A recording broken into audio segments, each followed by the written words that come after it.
the Bill and Melinda Gates Foundation?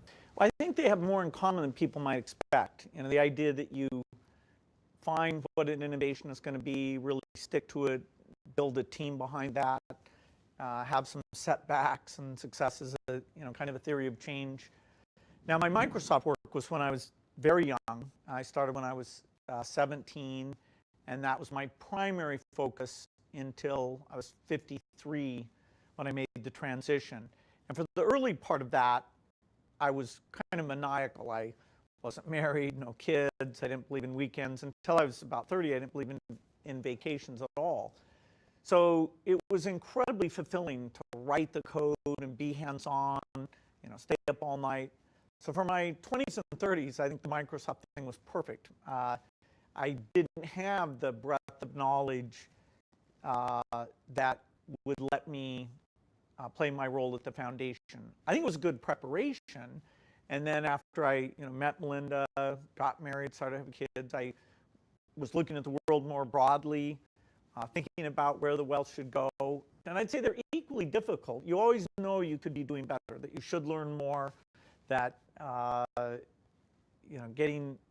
building the team and thinking about things in a better way. So you see the positive results, but you always want to do even better. Right, so let's talk about Microsoft for a moment.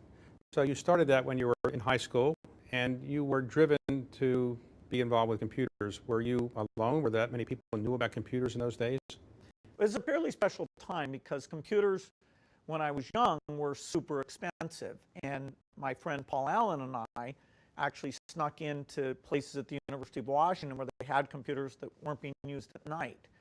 And so we were fascinated by what the computer could do, but very few people were getting exposure. We had to go out of our way, and we were lucky that we did it all.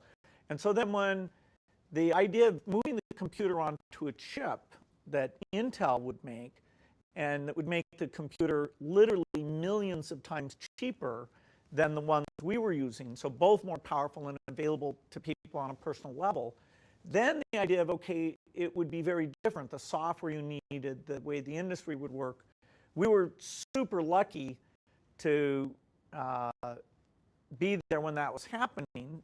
So what did your family think? Did they say there's something wrong with this young man, he wants to just do computers? They knew I was obsessed with computers, that I would skip athletics, that I'd go in overnight, that I'd leave the house sometimes when they prefer I wouldn't go work at night on these things. And so it was kind of considered a little strange.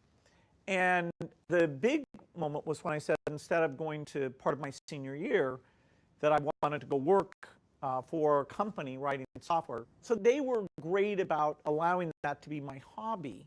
So you went to Harvard and you dropped out. Have you ever thought how your life could be better off if you had gotten your Harvard degree? Well, I'm a weird dropout because I take college courses all the time. I love learning company courses and things. So I loved being a student. And there were smart people around, and they fed you, and they gave you these nice grades that made you feel smart.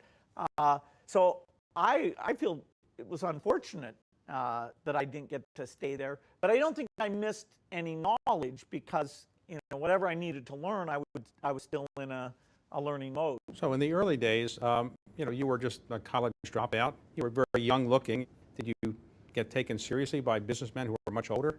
For some people, that youth and geekiness was like, hey, should we trust them? That's so weird. We've never seen something like that before. So yes, we had to fight for acceptance. I couldn't rent cars, so I had to take cabs around because I was too young, and probably some people were a little tough. But then as we got a little bit of success, people were fascinated by this deep belief we had in software. Okay. So when Microsoft is moving forward, you decided to take the company public in 1986. And at that point, you are a billionaire. Yeah, close to it? Pretty close to it. Within a year of going public, I think. There's some Fortune cover that says the deal that made Bill Gates $360 million or some weird thing like that. All right. How did it change your life, or didn't it change your life at all? Well, that whole period of time was amazing because I was hiring people as fast as I could. I brought in Steve Ballmer, who was very good at that, and he was helping out. You know, we had a sense of urgency that we wanted to lead the way.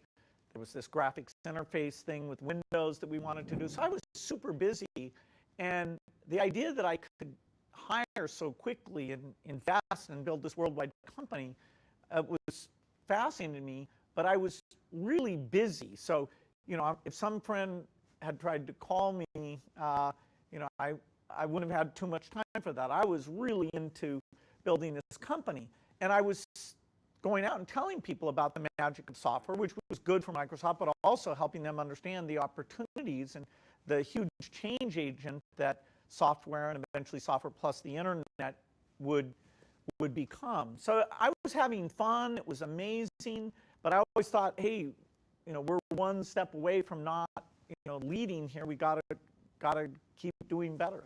When you had the famous IBM contract, you won the contract to produce their operating system. Why did they let you, in effect, own it and they had to license it? Was that a mistake on their part? Yeah, this is before graphics interface, when you still just have text on the screen. And so the software MS-DOS was the key thing. So it got to be more of a high-end machine, including this MS-DOS. They didn't see how big this machine would be, and their legal department didn't want to take responsibility for the source code. They had a fairly limited license. Right. And that, we understood that this was a seminal machine and other people would do similar machines. So that was fairly advantageous to us. They didn't see the values being in the software. Right. They thought that the hardware was the key and software was just a sort of necessary thing. So they had realized the vision we had, which was that software over time would be way more important than hardware. They would have negotiated probably a different deal. You have a fair amount of money for anybody your age at that time, certainly. Did you say, I'll go splurge and buy a nice car, I'll buy an airplane, I'll buy a boat, or you just didn't really care about that? I bought one thing that was a tiny bit of a splurge, was that my first car that I owned was a Porsche 911.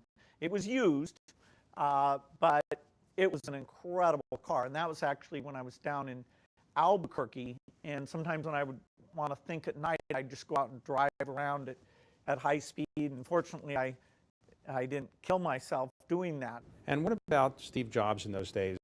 What was your relationship with him in the early days, and how did it change? Well, we were both there at the very beginning.